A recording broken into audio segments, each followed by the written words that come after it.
Woman tells kid to steal alcohol for her, throws her car keys at me and smashes my door. I'm an assistant manager of a truck stop. Most days, I absolutely love my job. Yesterday was not one of those days. It was slow. A few truckers mad they had to work on Thanksgiving, and a few drunken jerks buying beer and lotto tickets. Then there was Susan. Susan was an older woman who looked like a catcher's mitt and smelled like someone dropped wet cigarettes into used cat litter. She had 2 kids with her, probably grandkids. At first, she didn't come in. She sent her kids in with a wad of crumpled singles and 5s. They picked out drinks and snacks, set them on the counter, then went back and grabbed a case of beer. I jumped from behind the counter as there is no reason for them to be touching that as minors. I asked them why they wanted beer. Kid 1, about a 7-year-old boy, says, "Nana told us to get some, she's right outside." "Well, I'm sorry, but you cannot purchase this. I'll ring you up for your snacks and drinks, and your Nana can come inside and get the alcohol herself, okay?" Kid 2, a 5 or 6-year-old girl, says, "She's not gonna like that." And I say, "It's not your fault. It's just against the law for me to sell you alcohol regardless of where your parents are. Daddy's at work, so is Mom." "I'm sorry to hear that, sweetie. I'm sure they'd want nothing more than to be here with you now, but I can't sell you this. Please ask your Nana to come inside with an ID." They take their bag of snacks and drinks and go back outside. The kids sheepishly walk up to the car, and I can already tell this woman is going to be awful to deal with. She throws her car door open, stands up, yells at kid 1, and the kid comes back inside. She says it shouldn't be a problem since she's obviously over 21 and she's right outside. "Sorry kiddo, that's against the law. If she wants alcohol, she has to come inside with her ID. We have to ID everyone who buys alcohol regardless of how old they look." The kids go back outside and she gets more and more irate. She points to the store, and the kid comes back inside, walks to the alcohol, grabs a case, then goes to walk outside. I stopped him and told him that he doesn't have to do what she says when it comes to alcohol, and asked if their parents would be okay with this. "They don't drink. They don't like Nana," said the kid. "Oh, fantastic." She finally comes in, and I could smell her from almost 10 feet away. "Okay, I'm effing here. Now give me the stupid beer." I'm not wanting to, but I don't have much of a choice. I say, "Do you have your ID?" Slurring her speech, she responds, "What the F? Do I look like an effing teenager to you?" "No, you sure don't, ma'am, but it's policy and law. I can't sell alcohol to anyone without an ID." "You waste my time by making me come in here when you know damn good and well the kids aren't drinking it, and I was right outside in Dakar." Yes, she said in Dakar. "You could see me from here." She then let out a burp. "Are you blind? I just want my beer. I'm obviously of age." She burps again. "What the F is wrong with you?" She then throws her keys at me. I'm noticing she is obviously drunk and driving 2 children around. As I signal my cashier to contact the police from the back office, I say, "You're right, ma'am, I apologize, but the children cannot touch the alcohol. If you would please go to the cooler and pick out your selection, I will work around the ID law. It might take me a few minutes to get around it in my computer."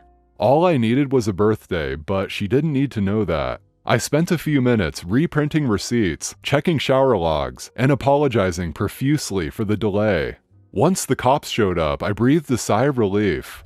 They spoke with the kids, the entitled person, and myself. An entitled person threw a fit when the cops said she couldn't drive herself home, and the kids had to be picked up by one of their parents. She stormed back into the store, knocked over displays, kicked our glass case, and slammed the door so hard into the wall that the door glass shattered.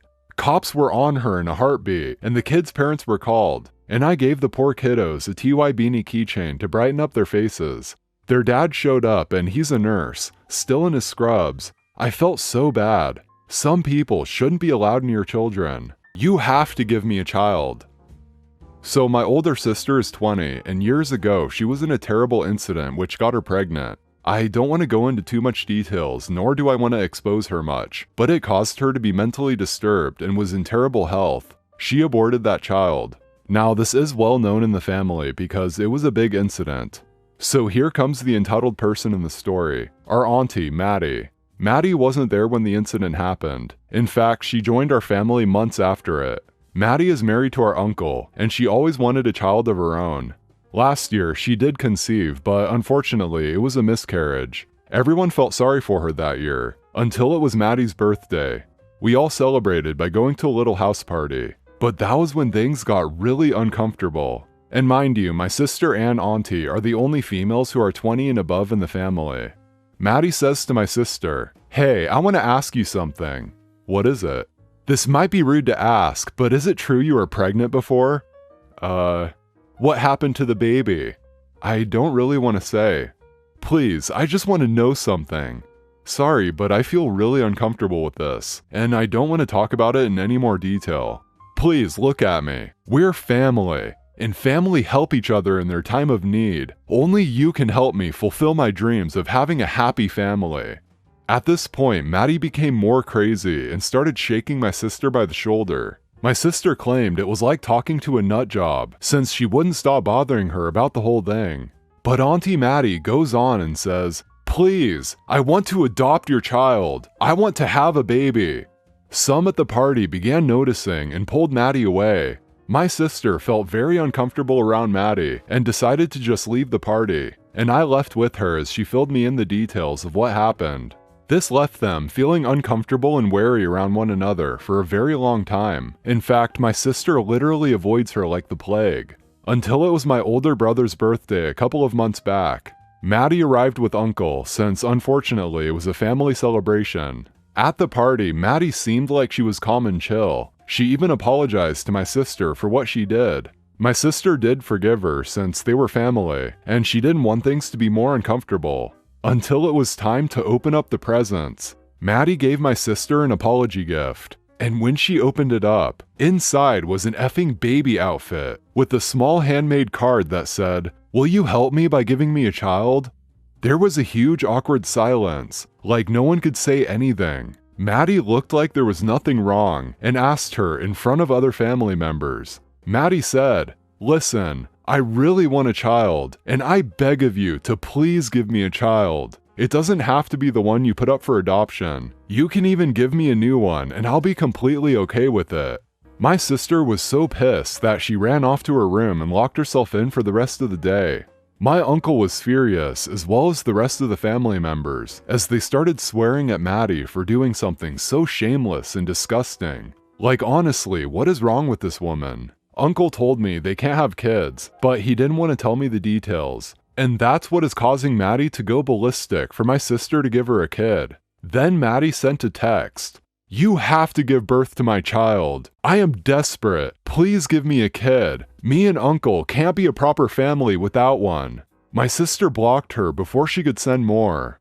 A week after, I got a message from Maddie, and someone spilled the beans to Maddie that my sister aborted the child. Maddie said, "OP, tell your sister this. You are disgusting. You aborted a lovely bundle of life that could have been my kid. If you didn't want the kid, then I could have had them instead. You have the wonderful privilege to have children, and instead of using that privilege, you decided to destroy that vulnerable life that was once inside you. I hope you're happy, murderer." I quickly informed my parents, sister, and uncle about the text, and Maddie received a lot of angry calls and messages from a lot of family members. Even Uncle, who put his foot down, threatened to divorce her if she didn't shut her mouth. He said he was thinking about getting her checked by a doctor, because clearly there's something wrong with her. It could be the miscarriage that's causing her to be like this, but I'm not quite sure. Right now, everyone is distancing themselves from Maddie. Me and my sister have already blocked her on everything, and we decided not to get involved with her anymore, even if she is family.